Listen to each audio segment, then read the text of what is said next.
Assalamualaikum, selamat sore Bu Maria. Waalaikumsalam. Gimana Bu kabarnya? Sehat-sehat? Alhamdulillah sehat. Baik, terima kasih Bu atas waktunya. Nah, perkenalkan di sini saya Rizky Nurmihar dari Pendidikan Dokter NIM 19110. Nah, di sini saya izin untuk menyampaikan beberapa materi perihal hukum-hukum dalam agama Islam tentang merubah anggota dan juga bentuk tubuh. Eh, Baik, apakah bisa saya mulai nih, Bu? Bisa nggak? Ya, G.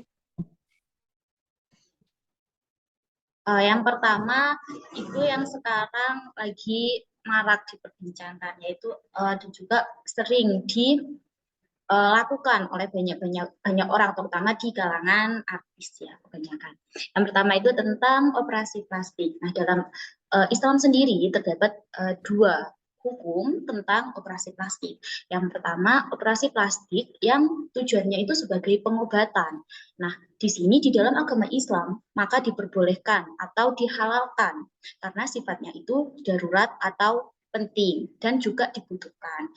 Seperti misalnya kayak tragedi terkena luka bakar terkena luka bakar baik karena kimia seperti kayak air keras atau mungkin karena api seperti itu ya. Nah, ketika seperti itu kan kulit otomatis rusak. Jadi diperbolehkan untuk dilakukannya operasi plastik karena ini sebuah indikasi dari pengobatan. Kemudian untuk hukum yang kedua yaitu operasi plastik yang tidak diperbolehkan atau diharamkan di dalam agama Islam, yaitu operasi plastik yang seperti apa? Yang sifatnya itu seperti kenikmatan semata, jadi seperti pengen cantik atau mungkin pengen ganteng seperti itu. Nah, salah satu contohnya yang sering itu adalah rinoplasti, di mana biasanya ada beberapa orang yang menginginkan hidungnya itu pesek dibikin mancung. Nah, dalam hukum Islam kalau seperti itu diharamkan atau tidak diperbolehkan.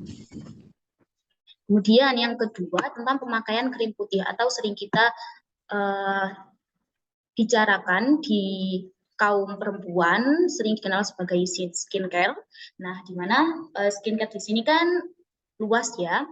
Jadi biasanya kebanyakan orang memakai skincare itu bertujuan untuk agar supaya lebih putih, lebih cerah seperti itu ya. Jadi metode dari skin lightening atau mencerahkan kulit itu tidak hanya pada peralatan teknologi saja, tetapi bisa juga secara oral, secara diminum, atau secara topikal dengan langsung digunakan pada area kulit, entah itu wajah, entah itu pada area kulit tangan, kulit kaki. Nah, maka dari itu biasanya pencerah kulit ini itu juga digunakan sebagai pengobatan. Nah, dalam hukum Islam, merubah warna kulit itu ada beberapa ulama yang berpendapat kalau semisal merubah warna kulit dalam tanda kutip yang secara permanen itu seperti contohnya membuat tato itu diharamkan dalam agama Islam. Akan tetapi jika merubah warna kulit, misal seperti kayak memakai skincare atau menghilangkan noda, seperti di sini contohnya adalah tai lalat di muka misalkan, itu diperbolehkan, dihalalkan dalam agama Islam. Kemudian juga uh, perihal penggunaan make up, di mana penggunaan make up ini kan biasanya digunakan bertujuan untuk mempercantik diri seperti itu. Jadi ada beberapa ulama berpendapat kalau dibolehkan wanita menggunakan make up atas izin suami jika sudah bersuami dan juga berniat hanya untuk berhias seperti itu. Nah, dalam perawatan kulit sendiri, selama dia sifatnya tidak merubah ciptaan Allah secara permanen dan juga tidak ada unsur kemudaratan atau kejelekan, maka di dalam Islam itu diperbolehkan. Selain itu juga diperbolehkan penggunaan krim pemutih ini berdasarkan beberapa indikasi seperti bahan-bahan yang digunakan itu tidak mengandung unsur-unsur yang diharamkan seperti kayak babi atau mungkin alkohol seperti itu. Kecuali jika itu dalam keadaan darurat atau tidak ada obat selain itu. Oke, next kita lanjut ke penggunaan lensa kotak atau sering kita sebut di kalangan kita itu sebagai softland. Nah, softland sendiri ini tuh apa sih? Jadi merupakan alat bantu penglihatan yang diletakkan di permukaan kornea di mata kita yang bagian hitam-hitam itu untuk memperbaiki gangguan penglihatan atau menyamarkan warna mata. Nah, biasanya orang-orang yang menggunakan lensa kotak itu merupakan orang-orang dengan indikasi mata minus, ada gangguan penglihatan. Nah, di dalam agama Islam itu diperbolehkan asalkan di sini niatnya dan juga berfungsi untuk mengoreksi kelainan penglihatan di mata seperti yang saya jelaskan tadi, seperti misalkan minus atau mungkin silinder seperti itu ya.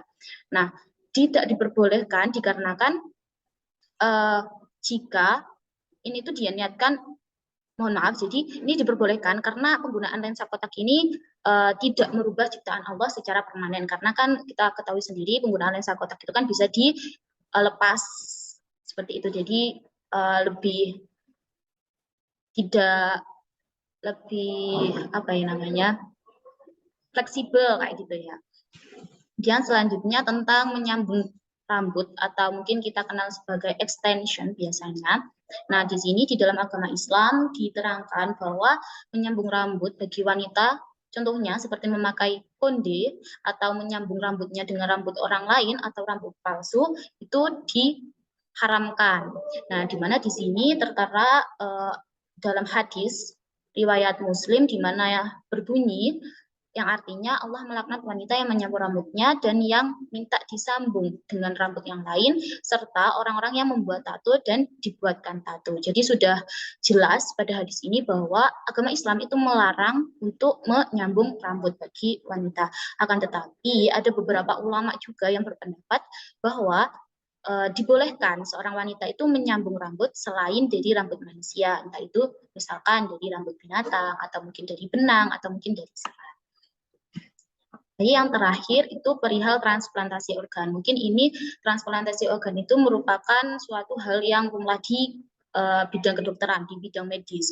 Jadi beberapa ulama itu menyimpulkan bahwa donor organ ini diperbolehkan karena dia merupakan amal yang besar bagi seseorang, di mana di sini berfungsi atau bertujuan untuk menolong orang lain seperti itu. Jadi untuk donor sendiri ini dibolehkan apabila ada beberapa 3 syarat. Yang pertama, tidak boleh diperjualbelikan atau sering kita kenal sebagai jual beli organ yang ilegal pastinya itu di Indonesia. Kemudian yang kedua, ada dugaan kuat organ itu sangat bermanfaat bagi penerima. Misal ada pasien di mana kita contohkan mengalami penyakit hati, hepar. Jadi heparnya, misalkan heparnya udah kronis, sudah nggak bisa diselamatkan, jadi secara itu harus ditransplantasi, harus digunakan hepar yang lain, atau mungkin dia membutuhkan hepar dari orang lain, dari donor orang lain, seperti itu. Jadi kan itu pasti bermanfaat, jadi diperbolehkan. Dan yang ketiga, tidak menyebabkan ancaman yang membahayakan bagi pihak mendonor. Jadi semisal yang sering kita kenal itu sebagai transplantasi organ itu yang sering berupa ginjal, karena kan di dalam tubuh kita ginjal itu terdapat ada 2. Jadi kalau semisal satu ginjal saja didonorkan kepada orang lain yang membutuhkan, itu kita sebagai manusia itu masih bisa menjalani kehidupan, akan tetapi aktivitas fisik kita itu juga terbatasi seperti itu. Nah, jika semisal ada orang yang terpaksa itu harus membeli ginjal, sementara dia itu hanya mendapatkannya hanya dengan membeli saja. Jadi seperti jual beli organ seperti itu, maka dia itu dibolehkan membeli karena memang dia itu dibutuhkan. Tetapi dosanya itu ditanggung oleh si pihak penjual. Itu. Mungkin hanya itu yang bisa saya sampaikan di sore kali ini, Maria. Terima kasih atas waktunya. Sekian dari saya. Assalamualaikum warahmatullahi wabarakatuh. Waalaikumsalam warahmatullahi wabarakatuh.